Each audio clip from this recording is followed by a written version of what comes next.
Assalamualaikum warahmatullahi wabarakatuh.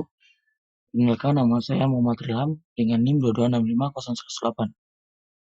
Penerapan metode forward scanning pada sistem pakar pendeteksi awal Omicron ESSN 2549 sampai dengan 7472. Volume 6 nomor 2 Desember 2022. Halaman 224 sampai dengan 233.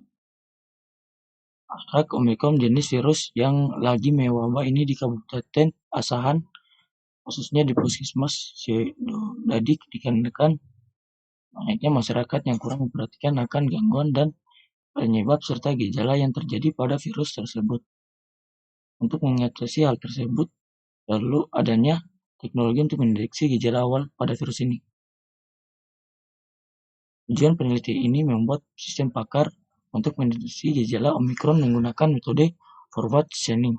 Terhadap penelitian ini terdiri dari analisis desain, implementasi, dan pengujian, dan selebihnya akan dilihat pada bacaan berikut.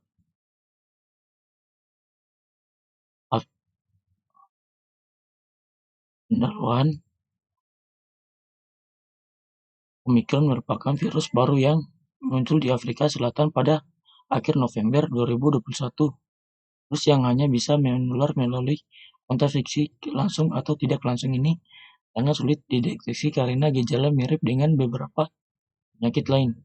Gejala varian Omicron yang hampir mirip dengan flu dan faringitis membuat orang sulit membedakan apakah mengidap varian Omicron COVID-19 atau flu atau faringitis. Riyati et 2022, Yolanda et 2022, dan cenderung memiliki gejala ringkas seorso dan sulit tadi. Omicron memberikan kecepatan transfer hingga 5 kali lipat dan varian sebelumnya. Global ini di Indonesia diserta proyeksi peningkatan jumlah kasus. Tentunya diperlukan beberapa langkah untuk menangani Omicron. Masyarakat harus menjaga physical distancing dan menjaga kebersihan diri dan lingkungan sekitar sebagai tindakan pencegahan untuk menekan penyebab Omicron. Dan selanjutnya akan dapat dilihat pada bacaan berikut.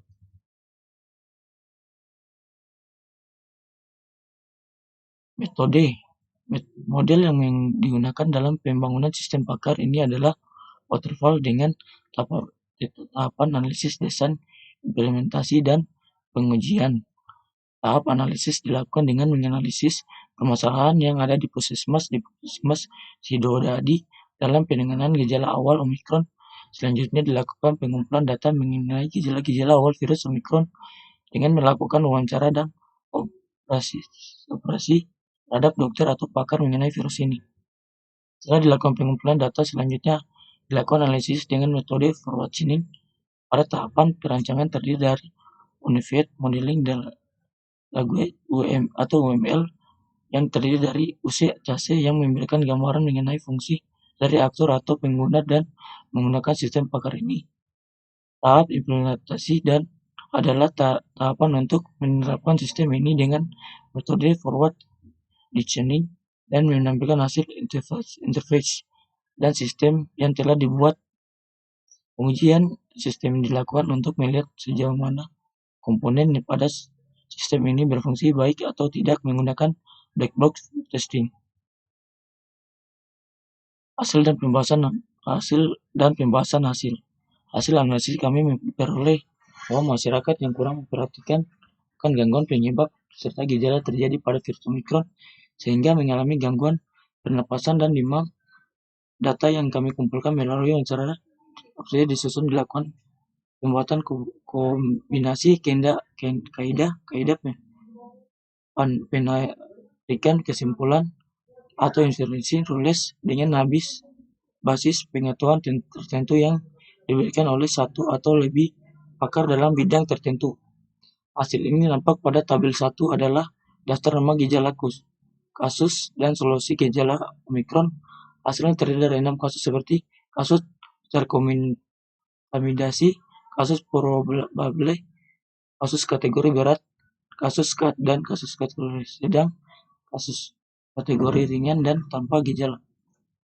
dan gambarnya dapat dilihat sebagai berikut.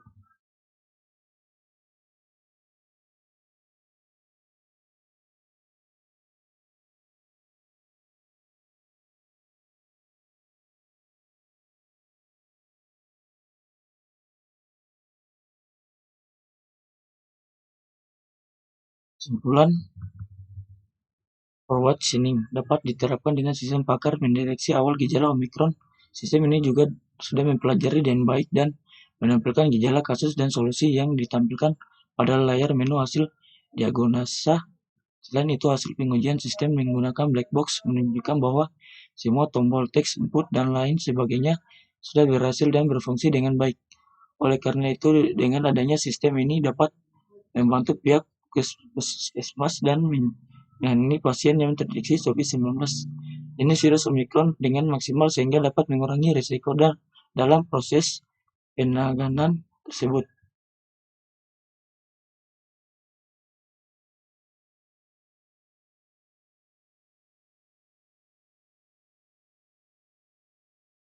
Penerapan algoritma backward chaining untuk mendiagnosa sisa penyakit dan hama tahap tanaman padi.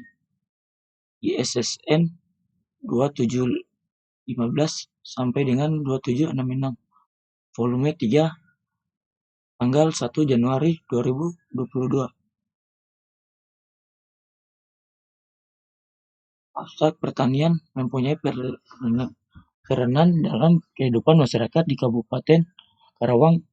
Aktualnya berbagai masalah muncul dalam sektor penelitian, salah satunya adalah masalah penyakit hama tanaman padi yang menyerang sawah petani. Menurut Bapak Yuyuk, dosen pakar pertanian Karawang, terbatasnya jumlah pakar penyuluhan pertanian lapangan atau PPL menjadi salah satu penyebabnya. Berdasarkan masalah yang dialami petani, maka solusi yang itu algoritma backward chaining untuk diagnosis penyakit dan hama tanaman padi. Hal ini bertujuan memberikan solusi dari pengetahuan, desain, dan codingan dan pengujian akurasi. Setelah melewati tahap pengujian akurasi, hasil akurasi yang diperbesar 81% dari 45 data penguji penyakit dan hama tanaman padi.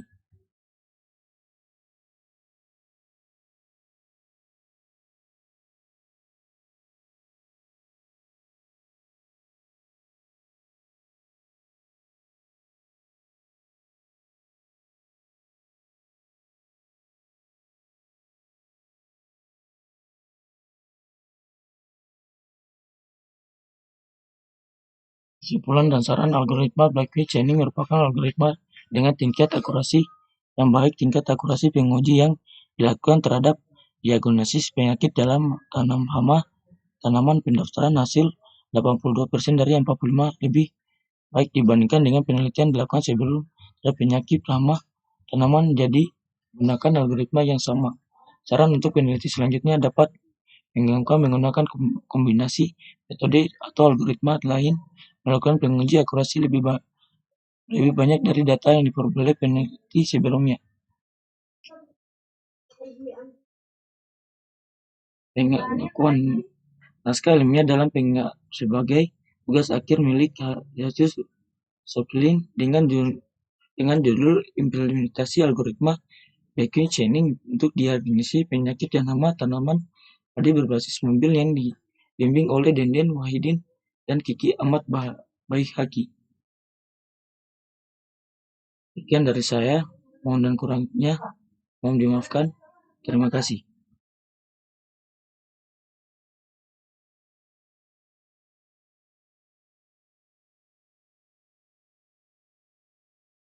Angel.